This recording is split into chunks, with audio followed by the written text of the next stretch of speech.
Hello students, आप लोग कैसे हैं? ठीक है। तो आज हम लोग देखेंगे एक नया टॉपिक। 10th क्लास का जो सिलेबस है उसका पहला लेसन हमने स्टार्ट किया था। वो लेसन क्या है? Chemical reaction and chemical equation. सबसे पहला जो हम लोग देखे केमिकल रिएक्शन, कैसे किसी केमिकल रिएक्शन को हम लोग समझ सकते हैं, उसको हमने समझाने का प्रयास किया होगा। नेक्स्ट जो टॉपिक आपका होगा कि कोई भी रासायनिक अभिक्रिया होती है तो उसमें सो मेनी चेंजेस अकर, यानी बहुत सारे अभिक्रियाएं, जो जब भी कोई रिएक्शन होता है तो उस दौरान बहुत सारे परिवर्तन देखने को मिलते हैं।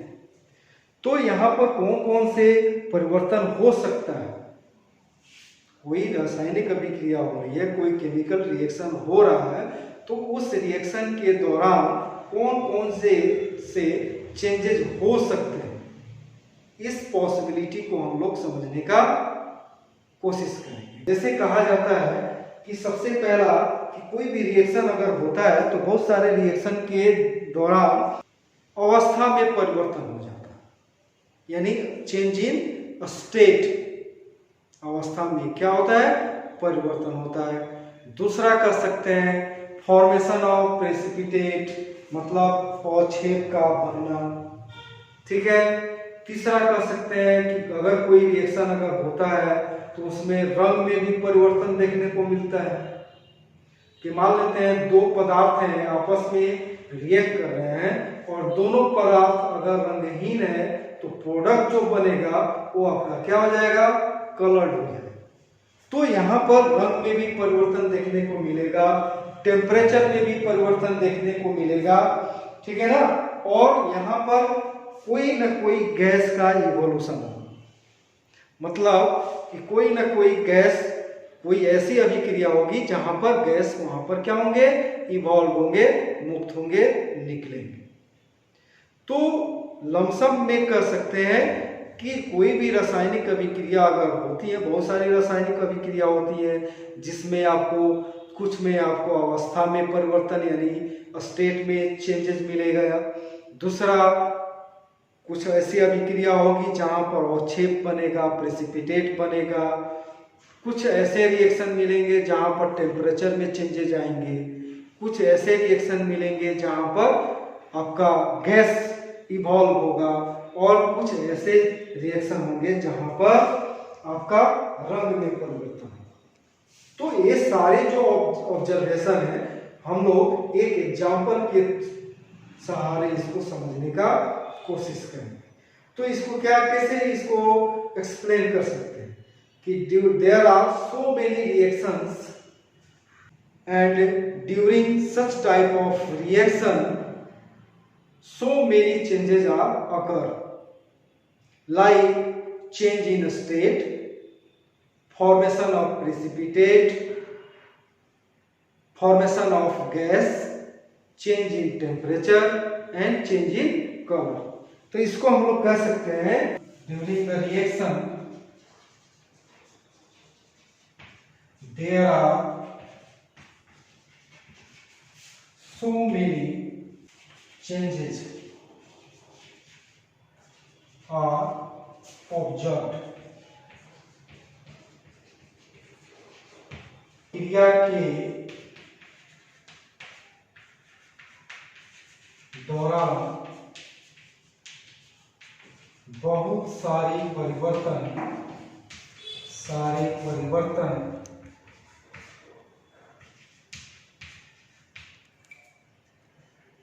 प्राप्त होते हैं। लाइक में क्या हो सकता है? पहला आपका चेंज इन स्टेट, अवस्था में परिवर्तन। दूसरा कर सकते हैं फॉर्मेशन ऑफ प्रेसिपिटेट, पीटेट मतलब अवक्षेप होता है, यानी अवक्षेप का बनना। तीसरा बोल सकते हैं चेंज इन टेम्परेचर, ताप में परिवर्तन।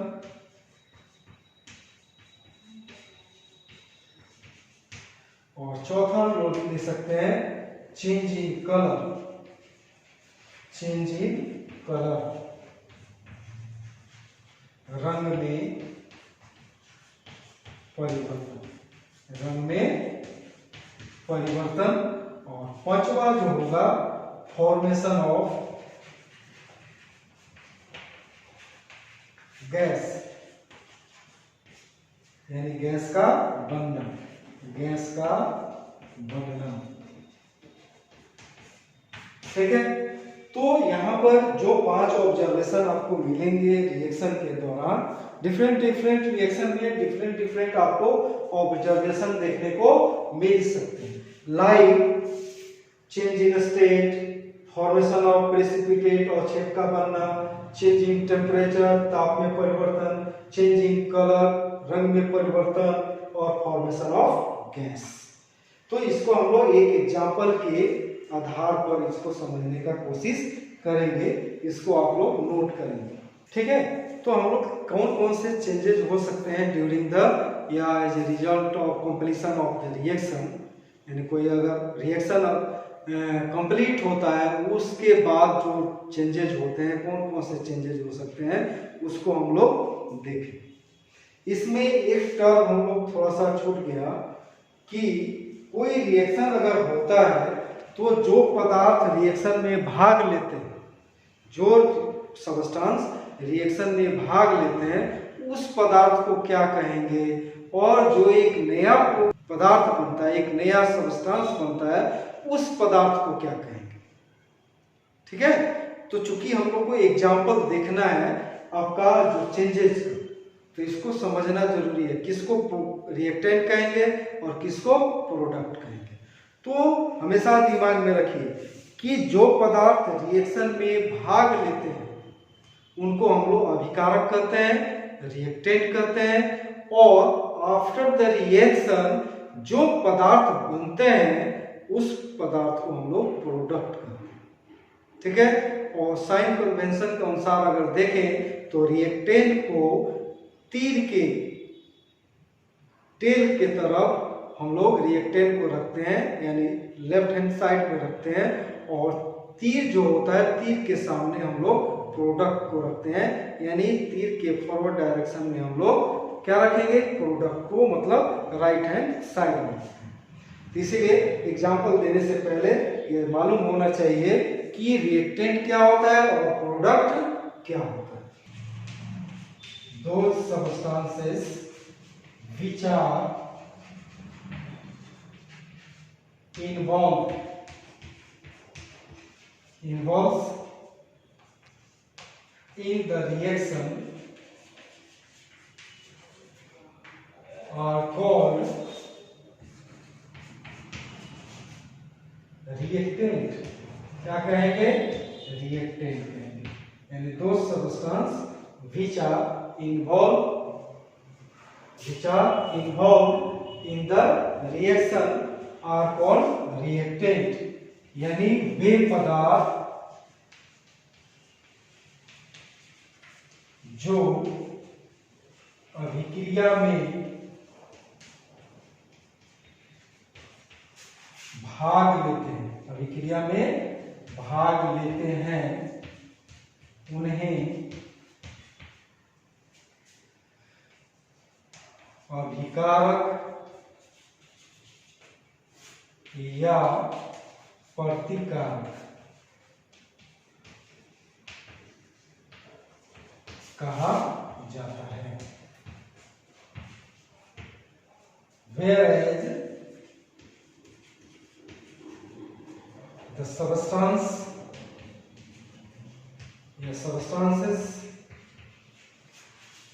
formed during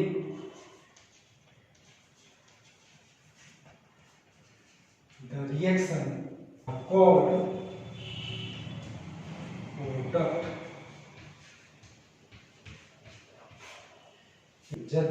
जबकि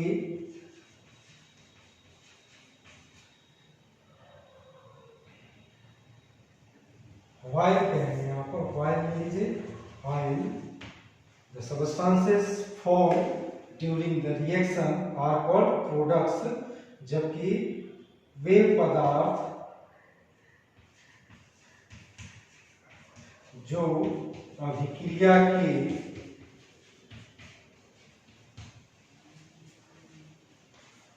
दौरान बनते हैं उन्हें प्रतिफल कहा जाता है। तो यहाँ पर प्रोडक्ट और रिएक्टेंट का हम लोग डिफिनेशन देखा। अब हम लोग इसको एग्जाम्पल के तौर पर जो होने वाले चेंजेस है उसको हम लोग देखेंगे। तो सबसे पहला हम लोग का एग्जाम्पल था, हम लोग का वो क्या था, स्टेट, चेंज इन स्टेट, अवस्था में परिवर्तन। जैसे एक एग्जाम्पल हम लोग लेंगे, एग्जाम्पल, तो यहां पर कहा जाए मैग्नीशियम के फीते को हवा में जलाने पर, हवा में जलाने पर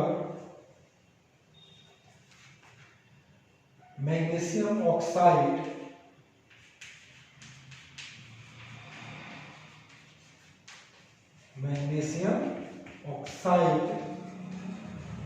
का चूर्ण प्राप्त होता है। यानी मैग्नीशियम के फीते को हवा में जलाने पर मैग्नीशियम ऑक्साइड का चूर्ण प्राप्त होता है, जो अवस्था में परिवर्तन को सूचित करता है। मतलब कह सकते हैं कि when the ribbon of, double B लगाएंगे, when the ribbon of magnesium is burned in the contact of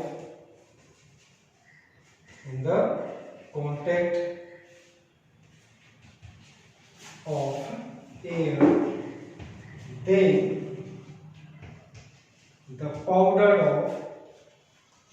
then the powder of magnesium oxide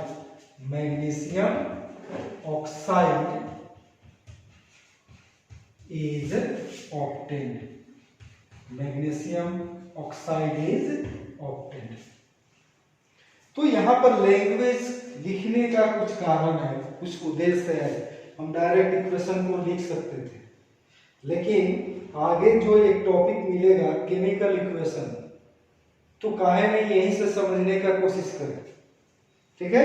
उसको स्पेशली हम लोग पढ़ेंगे, लेकिन स्टार्ट हम लोग यहीं से कर रहे हैं ताकि वहां तक जाते जाते आप में वो कॉन्फिडेंस आ जाए समझने का।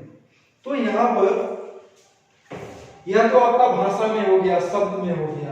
अब इसको क्या करना है, सिंबल में या फॉर्मूला में क्या करें, जब इसको एक्सप्रेस करेंगे तब इस रिएक्शन को क्या कहा जाएगा, केमिकल इक्वेशन कहा जाएगा। बात समझ में आया। तो यहाँ पर क्या हो रहा है, मैग्नीशियम को क्या कर रहे हैं, ऑक्सीजन के साथ क्या कर रहे हैं, जला रहे हैं। तब यहाँ पर क्या मिलेगा, मैग्नीशियम ऑक्साइड। इसको बैलेंस कर लेंगे, 2 मैग्नीशियम हो जाएगा, 2 ऑक्सीजन, ठीक है।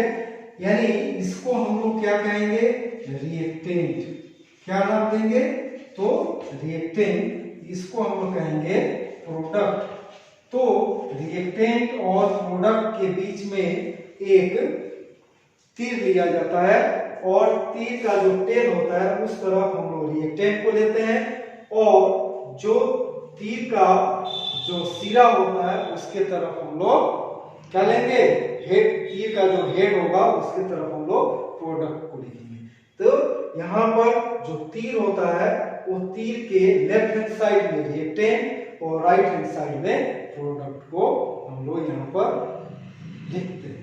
ठीक है, तो यह तो हो गया चेंजिंग स्टेट का एग्जांपल। जैसे मोमबत्ती को आप जला रहे हो तो मोमबत्ती क्या होता है? सॉलिड में रहता है, लेकिन वो क्या हो जाता है जब जलाना स्टार्ट करते हैं तो वहां पर मेल्ट करना स्टार्ट हो जाता है, मतलब वो लिक्विड फॉर्म में चला जाता है, फिर वो गैसेस स्टेट में चला जाता है। जलता है तो कार्बन डाइऑक्साइड वाटर में क्या होता है? कन्वर्ट हो जाता है। तो वो भी एक एग्जांपल हो जाएगा आपका चेंजिंग स्टेट के लिए। दूसरा हम लोग एग्जांपल लेंगे, हम लोग दूसरा जो है फॉर्मेशन ऑफ